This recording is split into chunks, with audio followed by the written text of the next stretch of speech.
Good morning student आज हम photosynthesis में बात करेंगे कि फैक्टर अफेक्टिंग इन फोटोसिंथेसिस, जिसमें हम ब्लैकमैन्स लॉ ऑफ लिमिटिंग फैक्टर के बारे में बात करेंगे। उसके पहले हम बात करते हैं, प्रीवियस लेक्चर में हमने कंप्लीट किया था कि डिफरेंस कि C3 प्लांट C4 प्लांट में क्या डिफरेंस है, bacterial photosynthesis and plant photosynthesis में क्या डिफरेंस है। हमने कुछ स्पेशल नोट्स भी पढ़ा था, इनकी स्पेशल पॉइंट भी पढ़ा था। उसमें हमने क्या देखा था कि क्वांटम रिक्वायरमेंट क्या होता है, क्वांटम एल्ड क्या होता है। ठीक है, एक और हमें पॉइंट और एक्स्ट्रा पढ़ना है जो आपके एनसीईआरटी में तो मेंशन नहीं है, पर आप थोड़ा इसके बारे में याद रखिएगा क्योंकि आपके एम्स वेरे के पहले एग्जामिनेशन में क्वेश्चन उससे आते थे। ठीक है, वो भी कुछ नया नहीं है, एक एक्सपेरिमेंट ही है। ठीक है, जिसको किसी साइंटिस्ट ने किया था। ठीक है, तो उसके बारे में हम बात करेंगे। अब उसका नाम क्या है, हम क्या पढ़ेंगे, इमर्सन इफेक्ट या रेड डॉफ इफेक्ट के बारे में। ठीक है, ये भी स्पेशल पॉइंट में इसलिए पढ़ रहे हैं क्योंकि आपके एनसीईआरटी में डायरेक्टली ये मेंशन नहीं है। तो चलिए बात करते हैं Emerson effect and red drop effect के बारे में। ठीक है, ये भी आप नोट करके अलग से पढ़ेंगे। ठीक है, मैंने बताया है क्योंकि आपके एनसीईआरटी में नहीं है, तो डायरेक्टली जब हम फोटो सिस्टम पढ़ रहे थे वहाँ पे इस पॉइंट को हमने नहीं पढ़ा था। ठीक है, तो अलग से इसको मैं पढ़ा रहा हूँ कि Emerson effect and red drop effect का मतलब क्या हुआ। इसको एक्सपेरिमेंट के बेसिस पे किया किसने था, इमर्सन एंड अर्नोल्ड ने। किसने किया था, साइंटिस्ट कौन थे, एक तो इमर्सन थे और दूसरे साइंटिस्ट कौन थे, एंड अर्नोल्ड। ठीक है, इन्होंने एक्सपेरिमेंट किस पे किया था, एक्सपेरिमेंट अपॉन जो एल्गी था वो कौन था आपका, कोरेला। ठीक है, कोरेला के ऊपर उन्होंने एक्सपेरिमेंट किया था। उन्होंने क्या देखा था, ऑब्जर्वेशन क्या किया था, इनका क्या ऑब्जर्वेशन था।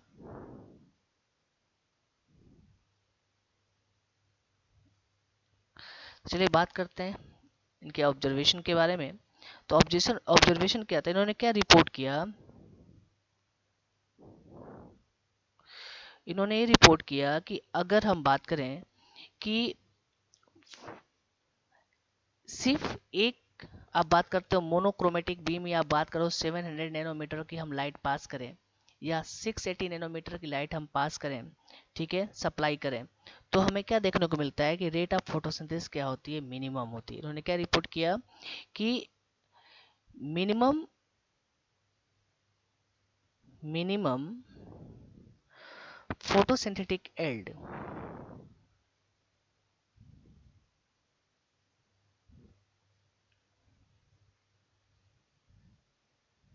ठीक है, कब देखने को मिलती है, when supply only monochromatic beam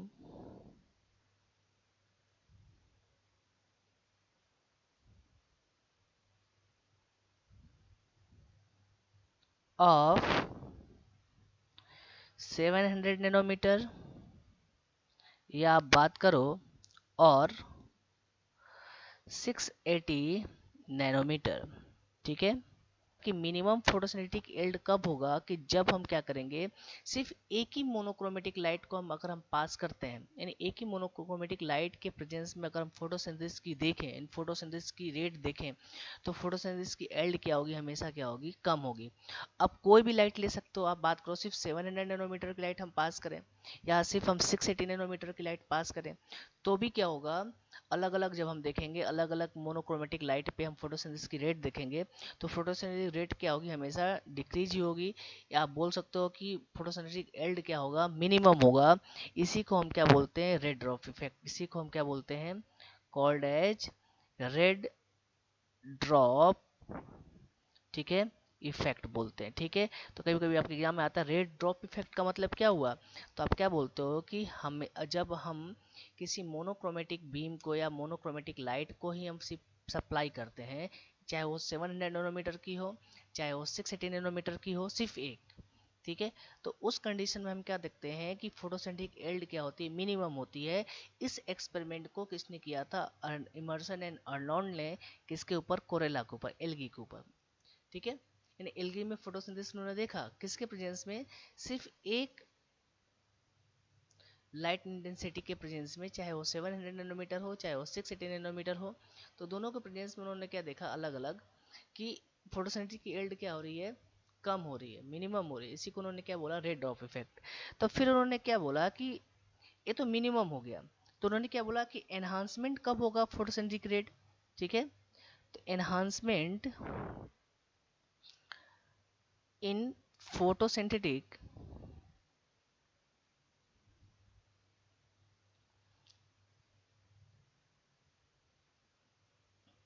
अगर हम बात करें कि फोटोसिंथेटिक एल्ड में इन्हांसमेंट कब हमें देखने को मिलेगा, तो फोटोसिंथेटिक एल्ड में हमें इन्हांसमेंट कब देखने को मिलेगा, कि जब हम क्या करते हैं, both when both 700 nanometer and 680 nanometer, ठीक है, कि जो लाइट है को हम क्या करते हैं, सप्लाई करते हैं।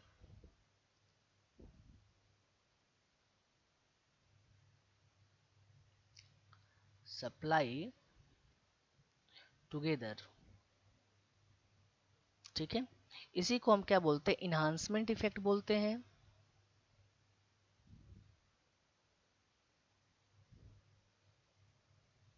इफेक्ट बोलते हैं, या आप बोलते हो इमर्सन इफेक्ट। तो अभी आपने पढ़ा था ना कि इमर्सन ने क्या बताया था कि फोटोसिंथेटिक जो रिक्वायरमेंट है, ठीक है, इन क्वांटम रिक्वायरमेंट क्या होता है, क्वांटम एल्ड क्या होता है, उनके बारे में बताया था इमर्सन साइंटिस्ट ने। तो इमर्सन साइंटिस्ट ने एक्सपेरिमेंट किस पे किया था, कोरेला के ऊपर। उन्होंने क्या देखा कि जब हम क्या करते हैं, सिर्फ एक मोनोक्रोमेटिक बीम को हम पास करते हैं, ठीक है, तो उसके प्रेजेंस में जब हम फोटोसिंथेसिस को रिपोर्ट करते हैं, तो वहाँ पे क्या देख रहे हैं कि जो फोटोसिंथेटिक एल्ड क्या हो रही है, मिनिमम हो रही है। चाहे क्यों ना लाइट हो 700 नैनोमीटर की हो, चाहे वो लाइट 680 नैनोमीटर की हो, लेकिन फोटोसिंथेसिस की रेट बढ़ कब रही है, जब हम बोथ लाइट को एक साथ क्या करते हैं, सप्लाई करते हैं। तो उस समय क्या होता है, फोटोसिंथेसिस की एल्ड क्या होती है, ज़्यादा होती है, या हमें एक्स्ट्रा थोड़ा इन्हांस दिखाई देती है, ठीक है। तो इसी को हम क्या बोलते हैं, इन्हांसमेंट इफेक्ट या इमर्सन इफेक्ट। तो कभी कभी आपके एग्जाम में रेड ड्रॉप इफेक्ट या इमर्सन इफेक्ट के बारे में पूछता है, तो थोड़ा आप ध्यान रखेंगे, ठीक है। कोई नया नहीं है, एक्सपेरिमेंट ही है, ठीक है। और थोड़ा आपके एनसीईआरटी में इसके बारे में बताया नहीं गया है, तो थोड़ा आप इसको अलग से याद रखेंगे कि रेड ड्रॉप इफेक्ट क्या होता है, इमर्सन इफेक्ट क्या होता है, तो इसको भी आप याद रखेंगे। चलिए नेक्स्ट, इसके बाद हम बात करते हैं ब्लैकमैन्स लॉ ऑफ लिमिटिंग फैक्टर के बारे में। चलिए बात करते हैं फैक्टर अफेक्टिंग फोटोसिंथेसिस के बारे में, यानी कौन कौन से फैक्टर हैं जो फोटोसिंथेसिस की रेट को क्या करते हैं, अफेक्ट करते हैं। किसके प्रेजेंस में फोटोसिंथेसिस की रेट क्या होगी, हाई होगी, कब फोटोसिंथेसिस की रेट क्या होगी, लो होगी, इन सब के बारे में हम बात करेंगे, ठीक है। तो दो टाइप्स के हम फैक्टर देखेंगे, एक क्या है आपका इंटरनल, या जिसको हम क्या बोलते हैं, प्लांट फैक्टर बोलते हैं, इंटरनल फैक्टर या प्लांट फैक्टर। दूसरा क्या होता है, एक्सटर्नल फैक्टर, ठीक है। पहले बात करते हैं इंटरनल फैक्टर में क्या क्या आएंगे। तो इंटरनल फैक्टर की बात करें तो इसमें हम क्या देखेंगे, नंबर ऑफ लीव्स की बात करो, साइज ऑफ लीव्स की बात करो, ठीक है,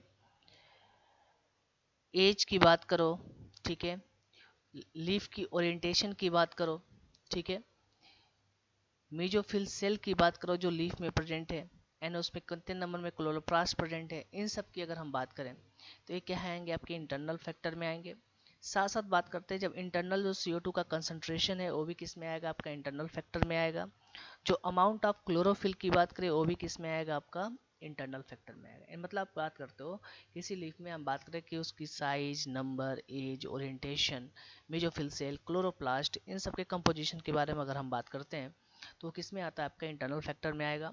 सेम बात करें जो इंटरनल कंसंट्रेशन है, ठीक है, प्लांट में CO2 का, ठीक है, वो भी क्या है, आपका इंटरनल फैक्टर में आएगा। जो अमाउंट ऑफ क्लोरोफिल है वो भी किस में आएगा, आपका इंटरनल फैक्टर में आएगा या प्लांट फैक्टर में आएगा। एक्सटर्नल फैक्टर में हमें क्या क्या पढ़ना है, सनलाइट के बारे में हम पढ़ेंगे, टेम्परेचर के बारे में पढ़ेंगे, CO2 कंसंट्रेशन के बारे में पढ़ेंगे, एंड वाटर के बारे में पढ़ेंगे, ठीक है।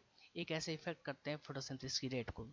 चलिए बात करते हैं जो प्लांट फैक्टर होते हैं या इंटरनल फैक्टर होते हैं, ये डिपेंडेंट किस पे होते हैं, जेनेटिक प्रीडिपोजिशन पे, ठीक है। जेनेटिकली प्रीडिपोजिशन पे क्या होंगे, डिपेंडेंट होंगे, and the growth of plant, and plant के ग्रोथ पे क्या होते हैं, डिपेंडेंट होते हैं। उनके प्रेजेंस में आप बोल सकते हो कि फोटोसिंथेसिस की रेट क्या होगी, इफेक्ट हो सकती है, आप बोल सकते हो फोटोसिंथेसिस की रेट क्या होती है,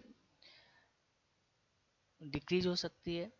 कब, अगर उनका प्री डिपोजिशन प्रॉपर ना हो या बोल सकते हो प्लांट का ग्रोथ प्रॉपर ना हो, तो उस केस में internal factor as a work कर सकते हैं, जिसके बेसिस पे क्या बोल सकते हो कि वो फोटोसिंथेसिस को क्या करते हैं, इफेक्ट कर सकते हैं।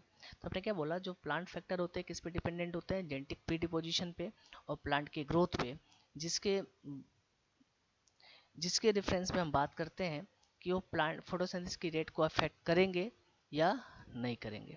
ठीक है, एक्सटर्नल फैक्टर की बात करेंगे तो एक्सटर्नल फैक्टर में हम मेन एक्सटर्नल फैक्टर के बारे में भी पढ़ेंगे, जो ब्लैकमैन्स लॉ ऑफ लिमिटिंग फैक्टर में हम इसको पढ़ेंगे, जिसमें हम बात करेंगे सनलाइट, टेम्परेचर, कार्बन डाइऑक्साइड का कंसंट्रेशन इन वाटर के बारे में, जो फोटोसिंथेसिस की रेट को कैसे क्या करते हैं, अफेक्ट करते हैं। ठीक है, चलिए एक एक करके बात करते हैं। सबसे पहले हम बात करते हैं कि इंटरनल फैक्टर या प्लांट फैक्टर के बारे में।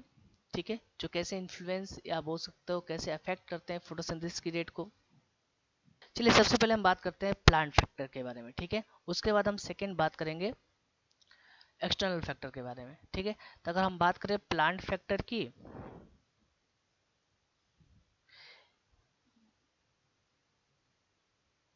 ठीक है, तो प्लांट फैक्टर क्या होगा, तो अगर हम प्लांट फैक्टर में बात करें तो सबसे पहले हम बात करें, या प्लांट फैक्टर या इसको हम इंटरनल फैक्टर बोलते हैं। प्लांट फैक्टर में हम बात करेंगे कि सबसे पहले क्या बात करेंगे, नंबर ऑफ लीव्स के बारे में, नंबर ऑफ लीव।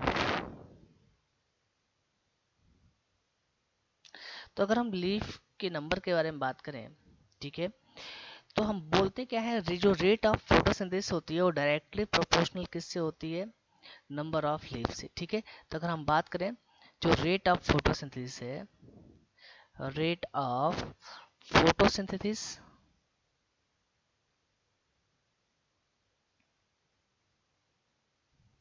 वो डायरेक्टली प्रोपोर्शनल किसकी होगी, नंबर ऑफ लीव्स की। मतलब क्या हुआ कि लीफ का नंबर जितना ज्यादा होगा उतना ही क्या होगा, रेट फोटोसिंथेसिस की रेट क्या होगी, ज्यादा होगा। ठीक है, सेकेंड बात करते हैं। सेकेंड हम बात करेंगे साइज ऑफ लीव्स की।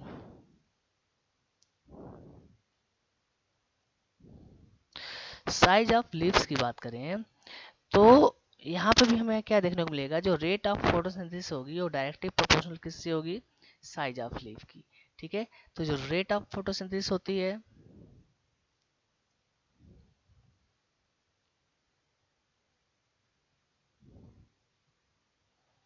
वो डायरेक्टली प्रोपोर्शनल किसकी होगी,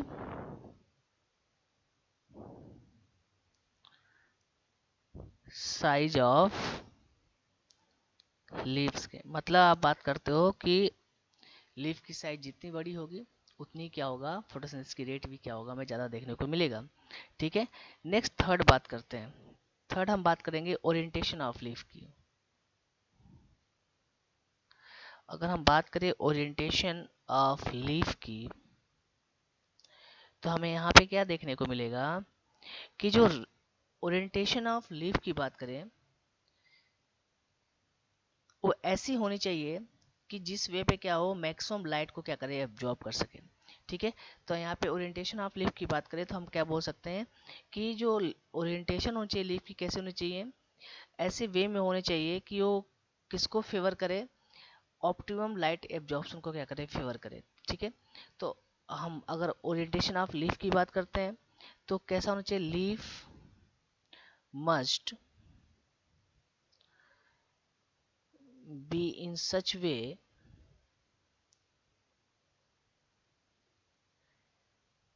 which favor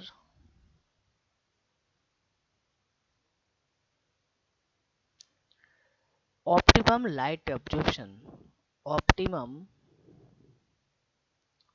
light absorption। ठीक है, लाइट लीफ ऐसा होना चाहिए, ऐसा उसका ओरिएंटेशन होना चाहिए लीफ का कि जिसके बेसिस पे क्या करे, ऑप्टिमम लाइट का ऑब्जॉर्प्शन कर सके, जिसके बेसिस पे फोटोसिंथेसिस की रेट क्या हो, हाई हो। नेक्स्ट बात करते हैं फोर्थ, मीजोफिल सेल, मीजोफिल के बारे में। ठीक है। तो अगर हम मीजोफिल के बारे में बात करें तो हम बात करें कि ऑप्टिमम रेट फोटोसिंथेसिस की बात करें मीजोफिल में, वो कहाँ होगा, कॉर्टेक्स ऑफ लीफ में। ठीक है। तो जो हम बात करते हैं फॉर ऑप्टिमम जो रेट ऑफ फोटोसिंथेसिस होती है,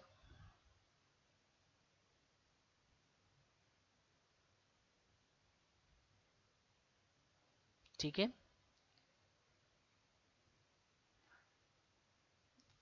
मीजोफिल सेल में वो हमें कहाँ देखने को मिलेगा, कॉर्टेक्स ऑफ लीफ।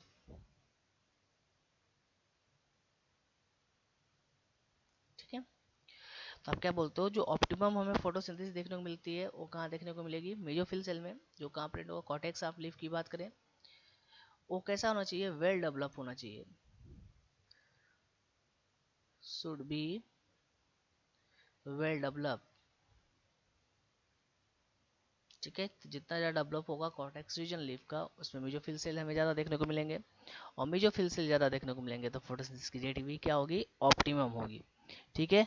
नेक्स्ट बात करें, अगर हम बात करते हैं नंबर ऑफ क्लोरोप्लास्ट की, तो अगर हम बात करें नंबर ऑफ क्लोरोप्लास्ट की, तो हम क्या बोल सकते हैं कि जो फोटो जो सिंथेसिस है, वो जो रेट है फोटोसिंथेसिस की, जो रेट है वो डायरेक्टली प्रोपोर्शनल किसकी होगी, नंबर ऑफ क्लोरोप्लास्ट की।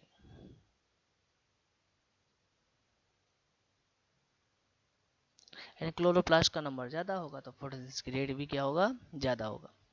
अमाउंट ऑफ क्लोरोफिल की बात करें तो सेम चीज़ है, ये भी वही है, अमाउंट ऑफ क्लोरोफिल की बात करें तो यहाँ पे भी सेम चीज़ देखने को मिलेगा कि जो फोटोसिंथेसिस रेट होगा वो डायरेक्टली प्रोपोर्शनल किसके होगा, क्लोरोफिल अमाउंट के।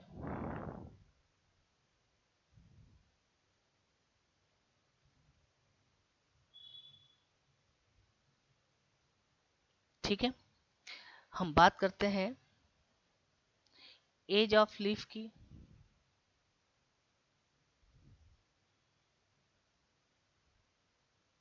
अगर हम लीफ की एज की बात करें तो वहां पे हमें क्या देखने को मिलेगा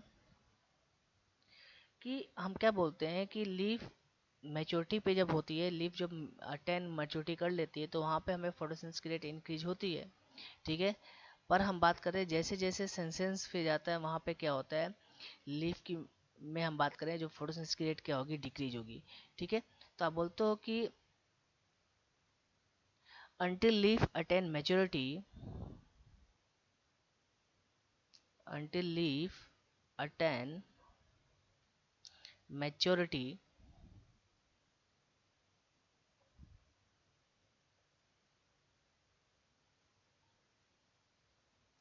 हमें क्या देखने को मिलेगा, रेट ऑफ फोटोसिंथेसिस इंक्रीज होगा, रेट ऑफ फोटोसिंथेसिस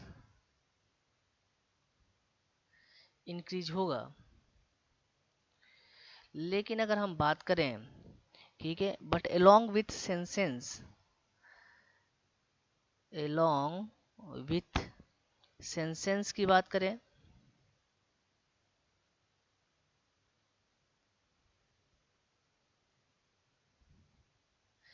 ठीक है, ये क्या होगा, it decrease.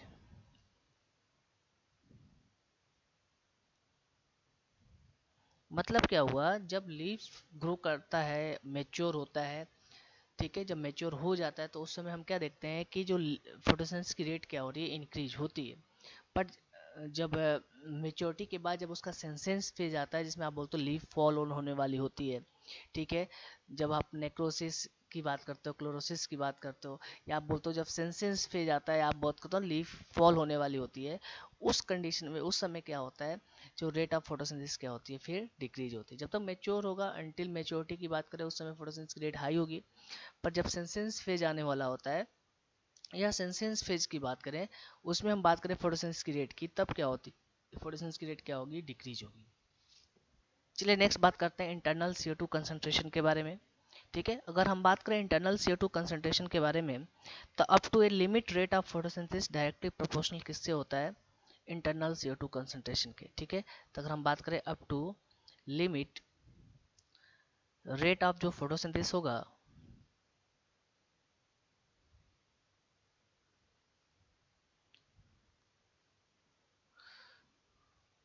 Rate of photosynthesis क्या होगा? डायरेक्टली प्रोपोर्शनल किससे होगा?